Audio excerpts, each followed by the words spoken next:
দর্শক, আজ আমরা চলে আসলাম কাওরান বাজার কদবেলের আড়তে। মিয়া ভাই, দেখতেছি কদবেলের সমাহার এখানে। এখন আমাদের কদবেলের সিজন। এই কদবেলগুলো কোথা থেকে সংগ্রহ করতেছেন? এখানে ফরিদপুরতে আসে আমাদের। ফরিদপুর থেকে। কিভাবে সংগ্রহ করেন আপনারা এখানে? এটা আমাদেরকে ব্যাপারীর মাধ্যমে টাকা দেওয়া হয়, ওরা গাছ কিনে আমাদের আড়তে দেয়। এখানে আপনারা কিভাবে কি বিক্রি করতেছেন? আমরা সাইজ বাই সাইজ বাস কইরা ছোট এক সাইজ বড় এক সাইজ তাই পাইকারি বিক্রি করি সহ হিসাবে। বড়, ছোট, মাঝারি মাঝারি। তিনটা আইটেম করছেন? তিনটা আইটেম কইরা পাইকারি বিক্রি করি। কোনটা কি দামে বিক্রি করতেছেন ভাই? বড়টা মনে করেন 20 টাকা 15 টাকা। 2000 টাকা সহ? হ্যাঁ 2000 টাকা সহ। মাঝারিটা? মাঝারটা 10 টাকা 8 টাকা। 10 টাকা 8 টাকা, মানে আপনি হচ্ছে 800 থেকে 1000 টাকা সহ বিক্রি করতেছেন। আর ছোটটা? ছোটটা 4 টাকা 5 টাকা। কেমন ভাই এখানে এই কদবেলের চাহিদা কেমন মানুষের এখানে দেশে? আমাদের একটু দেখান না ভাই। এটা হচ্ছে 3 টাকা সাইজ। এটা হলো 3 টাকা। 3 টাকা। এগুলো কি পাকা না পাইকারি। কাঁচা?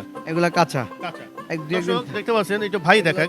এগুলো হচ্ছে কাঁচা, দুদিন রাখলে পেকে যাবে। আমরা তারা দোকানদার নিয়ে পাকায়, আমরা পাকায় ব্যস্ত পারবো এটা না। তাহলে 2 টাকা করে না? হ্যাঁ 3 টাকা করে। 3 টাকা করে। তাহলে এটা হলো 300 টাকা সহ। 100 কদবেল নিলে 300 টাকা। তারপর একটু দেখাই ভাই। 12 টাকা। এটা হলো 12 টাকা। এটা হলো কিন্তু 1200 টাকা সহ। এগুলো কি মাঝারি টাইপের নাকি ভাই? জি মাঝারি মাঝারি। এগুলো কিন্তু ফরিদপুরের কদবেলটা ভালো হয়, ওই জন্য ভাইরা কিন্তু ফরিদপুর থেকে সংগ্রহ করছে। এগুলো কিন্তু 100 কদবেল যদি আপনি নেন তাহলে আপনাকে 1200 টাকা গুনতে হবে 100 কদবেলের জন্য। তারপরে ভাই একটু বড় সাইজ একটু কদবেলটা দেখেন একটু। এই যে বড় সাইজের কদবেল, বাহ অনেক বড়টাই ভাই। এটা হচ্ছে আমরা দেখানোর 20 চেষ্টা টাকা। করছি 20 টাকা করে, মানে 2000 টাকা সহ। আপনারা যদি এই ধরনের কদবেল যদি 100 সংগ্রহ করতেছেন তাহলে আপনাকে 2000 টাকা গুনতে হবে নাকি ভাই? জি জি এই তিনটা আইটেমে আপনি তিনটা আইটেম। তিনটা আইটেম। যেটা দেখালেন 3 টাকা করে খুচরা বিক্রি করে, ওনারা এগুলো কত টাকা বিক্রি করে?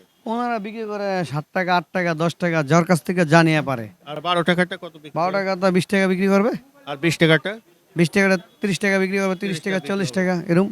এই যে কদবেলটা যে আপনারা নিয়ে আসলেন, এই কদবেলটা আসলে কতদিন ভালো থাকবে? এটা ভালো থাকবে, এক সপ্তাহ থাকবে ভালো। সব ফলই কি এক সপ্তাহের মধ্যে থাকে না? জি, জি, এক তারপর কি নষ্ট হয়ে যাবে? আর দেশি ফল না, এটা বেশি দিন তো রাখা যায় না। আচ্ছা, এই কাঁচা ফলগুলো কিভাবে পাকবে ভাই? এটা রোদে ওরা নিয়ে আমার কাছ থেকে যারা খুচরা নিবে 100-200 করে নিব, তারা নিয়ে রোদে দিবে। রোদে দিয়ে রোদে নিয়ে বস্তা ভরে রাখবে, তারপর একদিন ভরে খুলবো, তারপর একটু পেকে যাবে। পেকে যাবে। তখন কি এটা কি সুস্বাদু হবে নাকি? সুস্বাদু হবে।